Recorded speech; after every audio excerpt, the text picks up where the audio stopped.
Hello everyone, welcome you all in my YouTube channel unique education.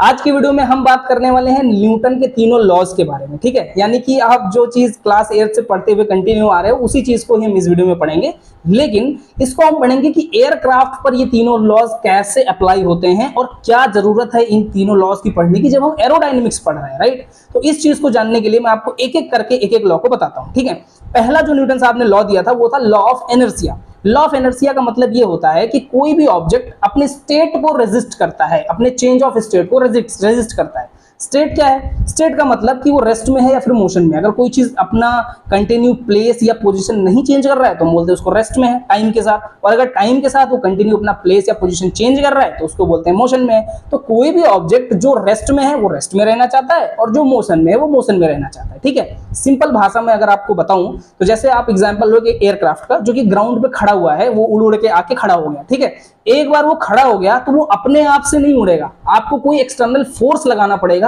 तब जाकर के वो जमीन पे चलेगा, फिर वो रनवे पे जाएगा और फिर आप फोर्स लगाओगे तब जाकर के उड़ेगा। और वो फोर्स आप कैसे लगाते हो? तो आपको इंजन जो है वो स्टार्ट करने पड़ते हैं, तो वो इंजन फोर्स लगाता है तब जाके एयरक्राफ्ट जमीन पे चलता है और उड़ता है। ठीक है, और भी बहुत सारे एग्जांपल, आपकी गाड़ी है या कुछ भी है, जब तक आप उसको इंजन को स्टार्ट करके उसको नहीं चलाओगे वो खुद से नहीं चलेगा। ठीक है, इसको बोलते हैं कि जब वो रेस्ट में था तो आपको मोशन में लाने के लिए आपको एक एक्सटर्नल फोर्स देना पड़ा।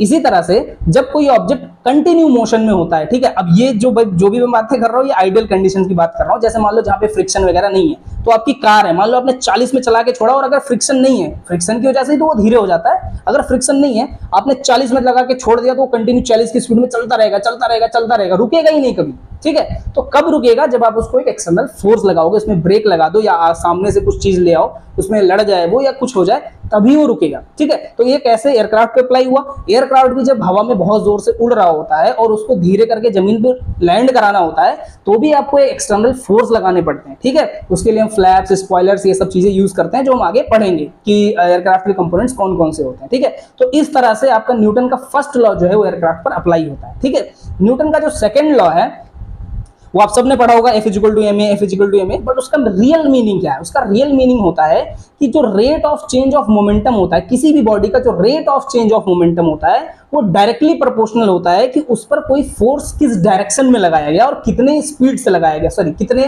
क्वांटिटी में लगाया गया, मतलब कितना जोर से फोर्स लगाया और किस डायरेक्शन में फोर्स लगाया। ठीक है, ये कैसे? मैं आपको एक छोटा सा अगर एग्जांपल दूं, मान लो आपके पास एक छोटा सा कार है और आप उसको 40 की स्पीड से कंटिन्यू लेकर के जा रहे थे, एक यूनिफॉर्म स्पीड में एक रोड पर कंटिन्यू जा रहे थे। ठीक है, अब आप एकदम स्ट्रेट डायरेक्शन में जा रहे थे और आपके राइट साइड से एक गाड़ी वाला आया और वो 40 की स्पीड में है और राइट साइड से आ रहा है। ठीक है, उसने आपको ठोक दिया। ठीक है, तो जैसे ही वो आपको ठोकेगा आपका जो rate of change of momentum वो चेंज हो जाएगा। ठीक है, यानी कि आपकी गाड़ी राइट साइड में जाएगी क्योंकि इधर से ही ठोका है। ठीक है, तो डायरेक्शन मैंने बोला ना, जिस डायरेक्शन में फोर्स अप्लाई होगा, इधर से अप्लाई किया तो आपकी गाड़ी इधर ही उसी डायरेक्शन ऑफ फोर्स में ही जाएगी।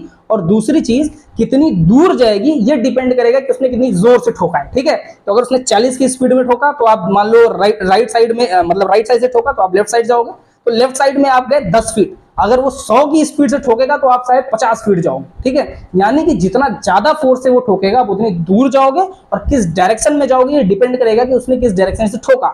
इधर से ठोका तो इधर ही जाओगे, उधर से ठोका तो इधर जाओगे। ठीक है, इसको बोलते हैं न्यूटन सेकंड लॉ। ठीक है, एयरक्राफ्ट पे कैसे अप्लाई होता है? एयरक्राफ्ट पे ऐसे अप्लाई होता है कि मान लो एयरक्राफ्ट हवा में उड़ रहा था, तो जिस टाइम वो उड़ रहा था उस टाइम पे एयर में कोई स्पीड नहीं थी, एकदम स्टिल था। ठीक है, अभी एयरक्राफ्ट इस डायरेक्शन में जा रहा था और सामने से हवा पीछे की तरफ चलने लगी, तो एयरक्राफ्ट तो इसी डायरेक्शन में जा रहा था, हवा इधर से ही चलने लगी, तो एयरक्राफ्ट क्या होगा? एयरक्राफ्ट की स्पीड स्लो हो जाएगी।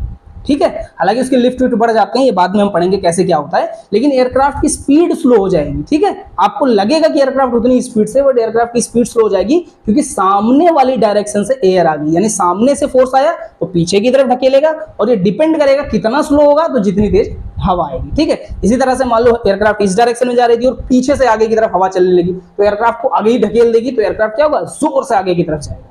ठीक है, ये होता है आपका न्यूटन का सेकंड लॉ। ठीक है, फिर आता है आपका न्यूटन का थर्ड लॉ।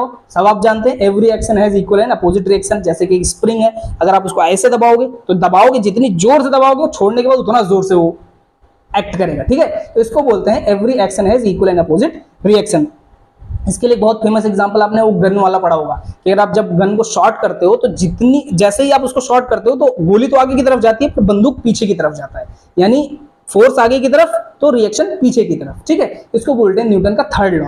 एयरक्राफ्ट पर ये लॉ बहुत ज्यादा इंपॉर्टेंट है। कैसे इंपॉर्टेंट है? जो एयरक्राफ्ट का इंजन होता है वो क्या करता है, एयर को सामने की तरफ से सक करता है, ठीक है, यानी खींचता है, और खींच के उसको, उसमें कुछ प्रोसेस होता है, वो आप इंजन वाली वीडियोस देख सकते हो, उसमें प्रोसेस वगैरह करके ना उसको पीछे जोर से छोड़ता है। तो जब वो पीछे जोर से छोड़ता है ना, तो पूरे एयरक्राफ्ट को इंजन आगे की तरफ ढकेल देता है, ठीक है। तो इसको बोलते हैं न्यूटन का थर्ड लॉ। तो देखा आपने कि कैसे फर्स्ट सेकंड थर्ड तीनों ही लॉज जो हैं एयरक्राफ्ट पे अप्लाई होते हैं न्यूटन के। इसीलिए जब हम एरोडायनेमिक्स पढ़ते हैं तो इन तीनों लॉज को पढ़ना जरूरी हो जाता है, ठीक है। तो अगर आपको वीडियो पसंद आई हो तो आप प्लीज लाइक करिए, सब्सक्राइब करिए, सबके साथ शेयर करिए, ताकि सभी लोग इसका बेनिफिट उठा सकें। Thank you.